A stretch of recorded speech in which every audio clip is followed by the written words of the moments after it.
Hi there, Sanbonani Molweni. Welcome to Fix channel. If you're new here, please subscribe before the end of the video. If returning, thank you for love and support. I appreciate you. Thando nesimbu kanye nezingane zesimbu. Nimzwile uSibindi? Esekhipha ama-files asekhaya. USibindi phela emzumbe. Kwake kwashunqa uthuli. Kwake kwabancane indawo. Hawu, mina ngihamba yoqalaza ngathi ngifuna ukuyithola kahle le ndaba. Niyakhumbula umseleko ethi kumayeni ngesikhathini esingaphambilini besingakwazi ngicela ngayithatha serious le video ngiyacela. Ethuke umseleko kumayeni esikhathini esingaphambilini besingakwazi ukuthi ke si celebrate happy birthday to you ngenxa into ezithize. Asisiyalalela ukuthi imuphi lo nkosikazi onqabayo ukuthi ke umseleko ehambe eyosika ikhekhe ngale komunye unkosikazi makuyiphathi yakhe kade kumayeni ku-birthday to kamayeni uMangwabi. Kodwa masesibukisisa ngempela mangashunqa uthuli ngeke kube uMakhumalo. uMakhumalo engakhala eyoyivalela endlini. uMakhumalo nje sambona ku-RShowD ukuthi hayi Makheyi asawujimanga kahle. Uyakhuluma yini Makheyi laphaya. Kodwa bona lawo ongathi kunenkani khona ongashunqa uthuli kube emnyama kube encane indawo. Mangwabe nomayeni. Nisho ukuthi bathi babambana ngezandleni guys. uSibindi ubethini ukuthi phela lapha ku episode 13 nasekhaya kodwa nawe uyathanda ukuzenza babwakhe ngisho ekhuluma ngisho izandla ngisho elingisa ngaze nganitshela mina ngathi yabona mabengasikhombisa behind the scenes wakwizingane zesithembu sizobona iscreen kudlala umseleko uSibindi elingisa ngisho ukukhuluma ngisho unyakaza esekhanda ngisho unyakaza esizandla. Uthi ke uSibindi kwaba nje kucishe kwaba nje kwalinganisa ngezandla. Nithi babemambene. Iyo nje le eyenza ukuthi uMangwabe sephika ukuthi umayeni ube umngani wakhe before yamazi.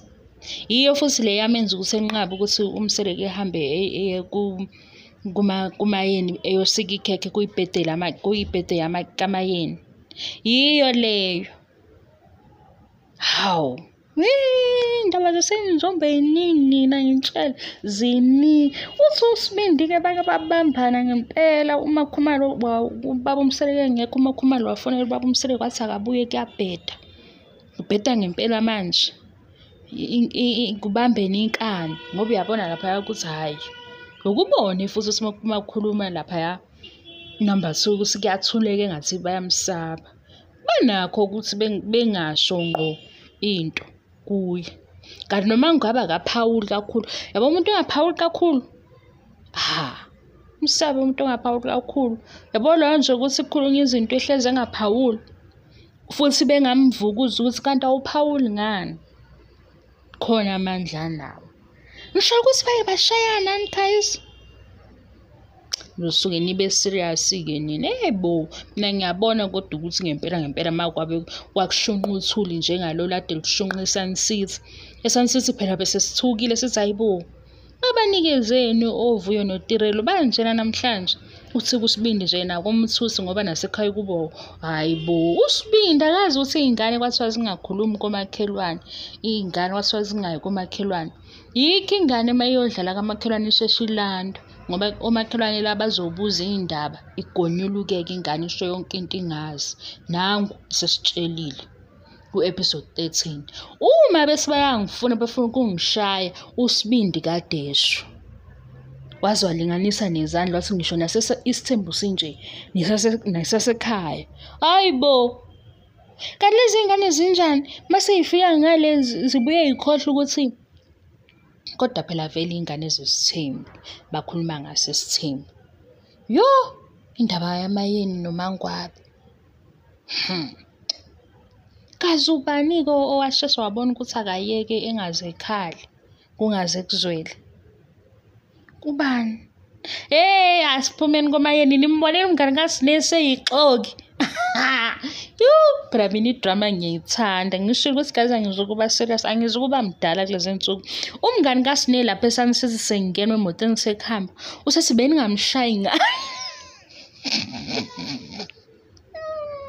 Yey, uSihle nomngani wakhe bese bexokiza sebethi bebengamshayi ngani. Angithi emotweni kungene uVicky noVuyo. Mabengena sebevala isicabha basacasukile-ke basathetha imoya iphezulu. Usethi umngani kaSihle beningamshayi ngani.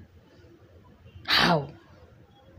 Kodwa ngempela hayi we guys niyakhumbula ukuthi besisho ukuthi u-episode 13 kumele uvalwe sime ngeenyawo. Ngithi mina okungenani-ke abalethe usisi wasenkandla ngoba usisi wasenkandla uzofika ehlaphaza kanti bazoyihlaphazela bona uVuyo noTirelo. Yikho nje mina ngingafuni ukuthatha isayidi endabeni yabo yokulwa kwabo ngoba ukulwa kwabo siyibonile into ade beyilwela. Yeyi baze bamkhukhumeza kumfana ngoba phela umfana usehambe nje uhambela phezulu. Uhambela phezulu. Niyabona ukuthi ukhukhumaniswa yini, uchomiswa yini kanti bona mabehlela usale bewuye nje sithi wengane awuyeke uzenze ubaba wakho. Yeka nje phila impilo yakho. Yeka nje ukulingisa ubaba wakho uze ucabanga ukuthi ubuhlakani bakhe buzongena kuwe, isiphiwo sakhe sizongena kuwe. Phila impilo yakho kahle. Wenza amaphutha akho ahambisana nawe, uphile nje ngokweminyaka yakho. Ungayitsheli ukuthi uzofana ngqo. Kodwa sibuye sithi what if kune competition because it's team? What if kunento ayizama uyabo? Kodwa ke amaye noMangwabe. Hayibo.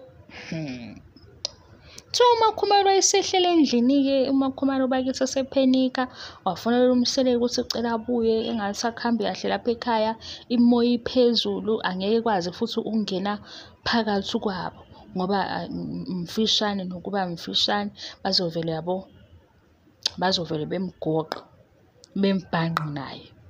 Wayeka-ke uMakhumalo wangalamula wahlala endlini wafona wafika ubaba umseleki. Uma efika-ke wathi-ke uMangwabe phela ukuthi ngu-number 4 akusho ukuthi kuzoganqwa ngami, akusho ukuthi uzongibhoksa. Wathi-ke uMayeni inkinga phela ulobu umtshela into engayilaleli engashintshi, umtshela ukwenza kwakhe engashintshi. Manje uthatha lo mqondo wakhe walapha yasesibhedlela weza nawo la ekhaya. Ngeke sikwazi ukwenze njalo. Wathi kuMangwabe phela nami ngeke ngisuke wathi ngeke suke yena ekhaya eze la ezobhoksa uMayeni. Naye-ke walusa inkomo. noMayeni kwathi phela-ke naye kwayelusa-ke inkomo. Kwashuka nomseleki naye bathi wangazi ukuthi yenze njani episode ngoba uyabona lapho ukuthi inkani ikhona laphayana. Iyabonakala inkani yakhona. Ubone nje ukuthi noMacele naye ubuke ey'thulele ey'bhekile eceleni. Usubona ukuthi ingathi la kwake kwaba khona amagama aqinile. Ngibuzeni ukuthi ngingathandelani la mangala kanje ayanixova. Ngithanda leyo nto leyo. Nginibambile ukuthi hawu kanti amanga ayanixova kanje. Begaza nishona amanga yindaba enixove ngempela. Ngoba into basengithe ayikho serious. Mangithe yayibo lento engihlekisile ngiyenzeka ngempela mina ukuthi ngihlekisile. Ngithi ngiyafika kuwe ingakuhlekisi. Kodwa nje ukuthi amanga ayanixova hayibo sengibonile. Ngicasukile manje khona omunye nje othi ngicela ukuthi-ke khona osebhala ukuthi uMacele-ke shuthi kuyobe unento ethile mayihambile waya kuMaMbeso Mangwabe. Uphi uMembeso ngoba uMembeso siwulindile. Ngithi ngisho lokho ukuthi-ke cuphani ku-season 8 ngenzeka kufika uMembeso ngoba kade sawulinda. Indlu sesiyibonile indlu le ekuzofikela kuyo abafikayo baMembeso. Naya indlu adivela indlu yomalume kaMangwabe. Mawulapha yafuthi komalume uyakwazi ukubona eMzumbe kaMseleki. Ongithi-ke mina wathi uMacele ngalelo langa uzobe seMzumbe. Usengahlale iy'pika y'duma. Ziduma zisho phezulu iy'pika. Sebehlabelelwe MC. Sekushiwa amaculo asenkonzweni ngeke ahambe eyoshaya ithomoya. Ngiyadlala guys, ngiyadlala Nkosi yami, ngiyadlala. Next week ngizobe ngimdala ngeke ngiyenze lento ngiyagcina ukuyenza le ayikho right ngoba abanye beniyanicasula kanti mina ngiyayidlalela bayithi. Asifani guys, thina abanye sibuye siyidlalele njengoba ngiyidlalela nani. Kodwa nje uMacele kuyothiwani Macele seshaya ithomuyi kumembeso kaMangwaba. Ngithi phela yenziwe into efana nenkonzo leyo ngoba awukho umcimbi owenziwa kungathandazwanga. Leso sikhathi sokuthandaza-ke abazalwane sebehlabelela, nange uMacele seshaya ithomuyi.